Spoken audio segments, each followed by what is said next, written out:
Hay una paradoja curiosa en la historia del pensamiento político. Muchas de las ideas más radicales sobre cómo debería organizarse una sociedad no nacieron en revolucionarios profesionales, sino de escritores que, a primera vista, parecían dedicarse a otra cosa. Periodistas, novelistas, polemistas, ensayistas que no escribían tratados sistemáticos, pero que lograban ver algo esencial que los grandes sistemas ideológicos a veces pasaban por alto. Ese es exactamente el caso de Gilbert Keith Chesterton.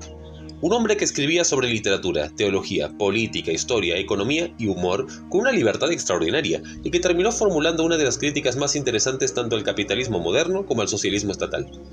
Pero antes de entrar en sus ideas, te invito a hacer algo muy simple. Suscríbete al canal, deja un like y comenta qué pensador te gustaría que trabajemos después. Esta serie busca hacer algo bastante raro hoy en internet: entender sistemas de pensamiento completos, sin caricaturas y sin eslogans. Gilbert Keith Chesterton nació en 1874 en Londres, en el corazón de una Inglaterra que estaba viviendo el auge del capitalismo industrial. Era la época de las grandes fábricas, del crecimiento humano acelerado, de la concentración de riqueza en grandes empresas y del surgimiento de una nueva cuestión social: millones de trabajadores urbanos con salarios bajos, pocas protecciones y prácticamente ninguna propiedad. Chesterton observaba ese mundo con una mezcla de fascinación y preocupación. Por un lado, reconocía el dinamismo de la sociedad industrial. Por otro, veía algo profundamente problemático: la desaparición progresiva del pequeño propietario. Durante siglos, gran parte de la población europea había vivido en pequeñas propiedades. Campesinos con su tierra, artesanos con su taller, comerciantes con su negocio familiar. No eran ricos, pero tenían algo fundamental: control sobre su propio trabajo y cierta autonomía económica. La industrialización estaba cambiando eso rápidamente. En lugar de miles de pequeños propietarios, aparecían enormes empresas. Y en lugar de trabajadores independientes, millones de asalariados dependientes de decisiones tomadas muy lejos de ellos. Chesterton empezó a formular una pregunta aparentemente simple: ¿puede existir verdadera libertad política cuando la mayoría de personas no poseen nada? Para él, la respuesta era no. Aquí aparece la idea central de su pensamiento económico: la pequeña propiedad como garantía de libertad real. No hablaba de libertad en el sentido abstracto de poder votar cada 4 años. Hablaba de algo más concreto: la posibilidad de decir que no. Un trabajador que depende completamente de su salario para sobrevivir tiene una libertad bastante limitada. Puede votar, sí, puede opinar, pero si pierde su empleo, su vida entera se desmorona. En cambio, alguien que posee un pequeño negocio, un taller, una parcela de tierra o una propiedad productiva, tiene un margen mayor de independencia. Chesterton resumía esto con una frase provocadora: una sociedad donde pocos son propietarios y muchos son proletarios no es una sociedad libre, aunque tenga elecciones. Junto con su amigo Hilaire Belloc, se desarrolló una teoría económica conocida como distributismo. La idea era bastante clara: la propiedad debe estar distribuida entre la mayor cantidad posible de familias. El distributismo no era socialismo, porque no proponía abolir la propiedad privada, pero tampoco era capitalismo liberal, porque rechazaba la concentración de propiedad en grandes corporaciones. Su ideal era una sociedad de muchos pequeños propietarios. Chesterton imaginaba un mundo donde existieran miles de pequeñas granjas, talleres, comercios familiares, cooperativas y empresas locales. Una economía donde la gente tuviera control directo sobre su trabajo. Para entender su lógica, pensemos en un ejemplo concreto. Imaginemos una ciudad donde todo el comercio pertenece a 3 grandes cadenas multinacionales. Supermercados, farmacias, ferreterías, restaurantes, todo controlado por empresas gigantes. Los trabajadores son empleados. Las decisiones se toman en oficinas lejanas. Ahora, imaginemos otra ciudad donde existan decenas de negocios familiares: panaderías, librerías, talleres mecánicos, almacenes, restaurantes. No todos serán igualmente exitosos, pero muchos ciudadanos tendrán alguna forma de propiedad o participación directa en ella. Para Chesterton, la segunda ciudad sería más libre, incluso si el nivel promedio de riqueza fuera similar, porque la propiedad distribuida genera autonomía social. Esta idea estaba profundamente conectada con su visión cristiana de la sociedad. Chesterton creía que la familia debía ser la unidad económica básica. No solo un espacio afectivo, sino también productivo. La propiedad familiar permitía transmitir estabilidad entre generaciones. También defendía con entusiasmo las instituciones intermedias: gremios, asociaciones profesionales, cooperativas. Creía que una sociedad sana no puede organizarse únicamente a través del mercado o del Estado. Al mismo tiempo, su pensamiento tenía una dimensión cultural muy fuerte. Chesterton estaba convencido de que la modernidad industrial estaba erosionando formas de vida que habían dado estabilidad a las comunidades durante siglos. No se trataba de nostalgia romántica, sino de una preocupación concreta. Cuando todo se vuelve grande, centralizado y anónimo, la vida cotidiana pierde escala.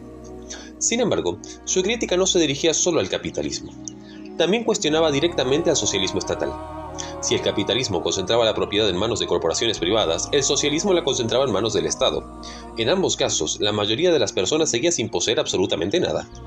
Desde su punto de vista, tanto el gran capital como el Estado burocrático podían terminar reduciendo a los ciudadanos a una situación similar: dependencia. Aquí aparece la originalidad de su propuesta. Mientras el liberalismo decía dejen actuar al mercado y el socialismo decía el Estado debe planificar, Chesterton decía algo distinto. El problema es que demasiada gente no tiene propiedad. Por supuesto, esto era una pregunta difícil. ¿Es viable ese modelo en una economía industrial moderna? La crítica más frecuente al distributismo es precisamente esa.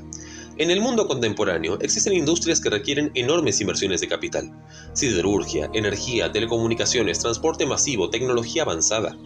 No es realista en absoluto imaginar que cada familia posea su propia fábrica de acero o su propia red eléctrica. Incluso en sectores más accesibles, la competencia global hace que las economías de escala sean muy importantes. Las grandes empresas pueden producir más barato, invertir más en tecnología y dominar mercados internos. Y todo esto sin considerar la violencia que implicaría aplicar este sistema. Por eso, muchos economistas consideran que el distributismo, tomado literalmente, es técnicamente impracticable. La economía moderna requiere organizaciones grandes y complejas. Pero eso no significa que la intuición de Chesterton sea irrelevante. De hecho, su crítica a la concentración de propiedad resulta hoy sorprendentemente actual. Vivimos en una época donde gigantes tecnológicos, fondos financieros globales y corporaciones multinacionales concentran niveles de poder económico que habrían parecido inimaginables hace 100 años.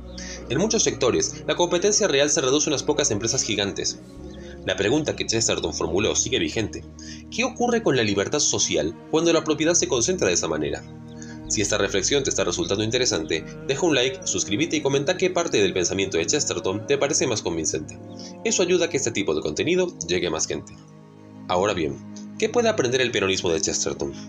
En primer lugar, la importancia de la propiedad distribuida. El justicialismo siempre defendió la justicia social, pero a veces se piensa solamente en términos de salarios o asistencia estatal. Chesterton recuerda que la propiedad también importa. Una sociedad donde millones de personas poseen pequeños activos productivos es más estable que una donde todos dependen exclusivamente de un salario. En segundo lugar, su defensa de las instituciones intermedias encaja bien con la tradición sindical.